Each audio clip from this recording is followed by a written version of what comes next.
Assalamualaikum warahmatullahi wabarakatuh. Bagaimana kabar kalian hari ini? Alhamdulillah, luar biasa, Allahu Akbar, yes. Sebelum kita memulai pelajaran hari ini, Ibu mau bertanya, siapa hari ini yang tidak masuk? Alhamdulillah masuk semua. Sebelum kita memulai pelajaran hari ini, alangkah lebih baiknya kita berdoa bersama terlebih dahulu. Berdoa mulai. Bismillahirrohmanirrohim. Hari ini kita akan belajar tentang tayamum. Kira-kira kalian tahu nggak apa itu tayamum? Biar lebih jelas, kalian buka buku paket kalian halaman 26. Tayamum adalah mengusapkan tanah atau debu yang suci ke muka dan kedua tangan sampai siku. Kenapa kok kita harus mengusapkan debu ke muka atau siku?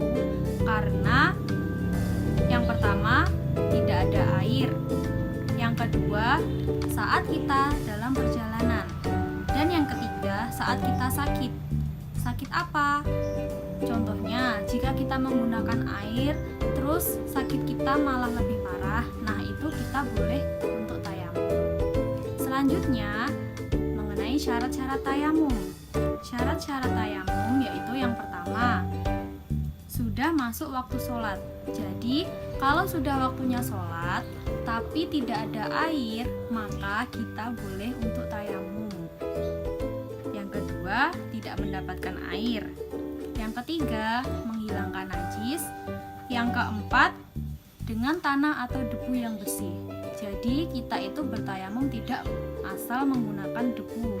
Kita harus memilih debu yang bersih untuk kita gunakan dalam tayamum. Dan yang terakhir, satu kali tayamum hanya untuk satu kali salat fardu.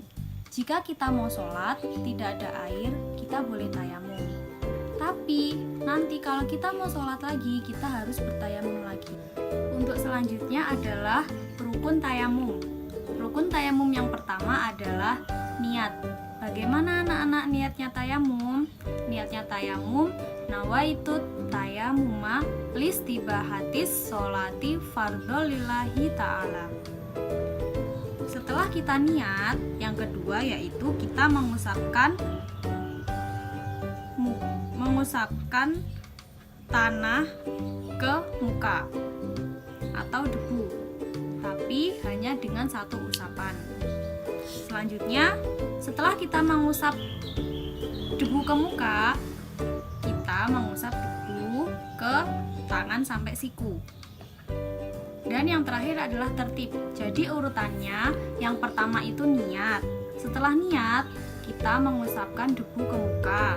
Setelah ke muka, kita mengusapkan debu ke tangan sampai siku. Untuk selanjutnya yaitu sunnah tayamum. Sunnahnya yang pertama, membaca basmalah. Yang kedua, mendahulukan anggota tubuh yang kanan. Yang ketiga, menipiskan debu. Jadi debunya jangan banyak-banyak ya. Untuk selanjutnya, hal-hal yang membatalkan tayamum. Hal-hal yang membatalkan tayamum yang pertama itu seperti hal-hal yang membatalkan wudhu. Contohnya, kentut, terus buang air kecil, buang air besar, tidur, pokoknya hal-hal yang membatalkan wudhu. Yang kedua, melihat air sebelum sholat. Jadi, pas kita mau sholat kan kita tidak menemukan air, kita tayamum. Tapi, kita mau sholat, terus ada air, jadi kita harus berwudhu. Yang ketiga adalah murtad atau keluar dari agama Islam. Selanjutnya adalah bagaimana cara mempraktikkan tayamum. Ibu mempunyai video tata cara mempraktikkan tayamum. Kalian simak baik-baik ya. Cara tayamum. Nah, tata cara tayamum adalah sebagai berikut. Sebelumnya, siapkan tanah berdebu atau debu yang bersih. Ulama memperbolehkan menggunakan debu yang berada di tembok, kaca, atau tempat lain yang dirasa bersih. Kemudian selanjutnya disunahkan menghadap kiblat. Jadi kalau bisa, kalau kalian tahu arah kiblat, tayamumnya menghadap ke kiblat ya. Nah, cara yang pertama adalah letakkan kedua telapak tangan pada debu.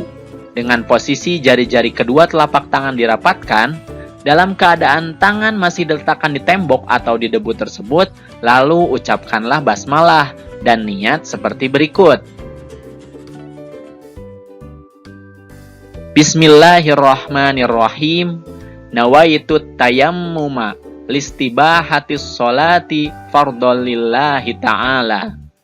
Aku berniat tayamum untuk mengerjakan sholat fardu karena Allah Ta'ala. Kemudian yang kedua, usapkan kedua telapak tangan pada seluruh wajah dengan debu yang bersih tersebut. Berbeda dengan wudhu, dalam tayamum tidak diharuskan untuk mengusap debu pada bagian-bagian yang ada di bawah rambut atau bulu wajah, baik yang tipis maupun yang tebal. Yang dianjurkan adalah berusaha meratakan debu pada seluruh bagian wajah. Nah, kemudian yang ketiga adalah bagian tangan. Sementara lepaskan cincinnya dulu ya jika ada di jari. Nah, cara untuk mengusap bagian tangan adalah letakkan kembali telapak tangan pada debu. Kali ini jari-jari tangannya direnggangkan.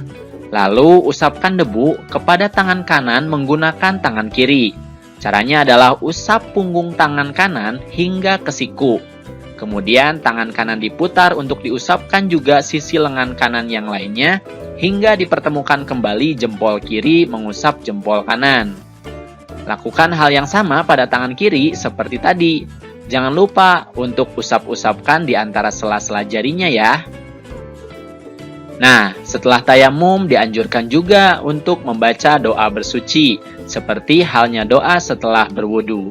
Asyhadu alla ilaha illallah wahdahu la syarikalah wa asyhadu anna Muhammadan abduhu wa rasuluh.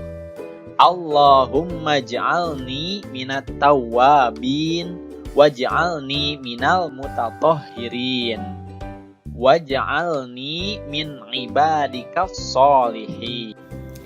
Nah, kalian kan sudah tahu bagaimana apa itu tayamum, sunah-sunah tayamum, rukun tayamum, hal-hal yang membatalkan tayamum, dan bagaimana cara bertayamum. Sekarang tugas kalian adalah mengerjakan buku paket halaman 31, ayo kerjakan, dan halaman 33, ayo berlatih. Mungkin cukup itu yang dapat Ibu sampaikan. Jangan lupa belajar di rumah. Wassalamualaikum warahmatullahi wabarakatuh.